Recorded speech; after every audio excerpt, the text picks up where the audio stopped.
इन्ना लिल्लाहि व इन्ना इलैहि राजिऊन।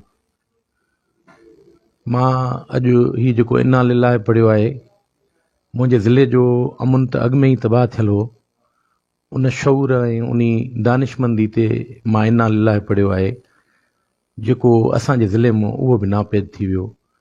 ऐं असांजे जेको इल्मु पखेड़ण जो ज़रियो आहे, असांजो उस्ताद ऐं असांजा इदारा, उन्हनि में असांजे हितां जे दहशतगर्दनि बख विधा आहिनि।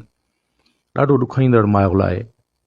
असांखे उस्ताद जे इन दहशतगर्दी वारे मौत ते एॾो सदमो पहुतो आहे जो यकीन कयो त मुंहिंजो ज़िलो सरापा एहतजाज आहे।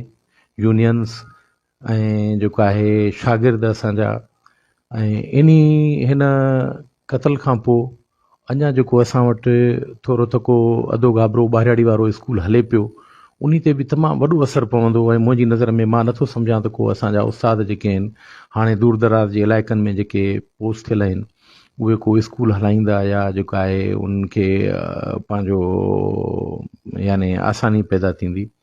ॾाढो ॾुखियो माहौल थी वियो आहे। असांजे अमुन अमान जो पखी त अॻु में ई उॾी वियो, पर हिन महिल असांजो जेको इल्मु पखेड़ींदड़ इदारो आहे ऐं उनजो जेको हिकिड़ो रोशन ॾीओ उस्ताद आहे, उन में बि जेको आहे दहशतगर्दनि जा बख आहिनि। ऐं मां वस वारनि खे अपील थो कयां त ख़ुदारा जेको आहे असांजे हिन ज़िले ते ख़ासि तवजो ॾिनी वञे, छो त तालीम तबाह थी, शऊर तबाह थियो, इल्मु तबाह थियो त पोइ कुझु बि न बचो।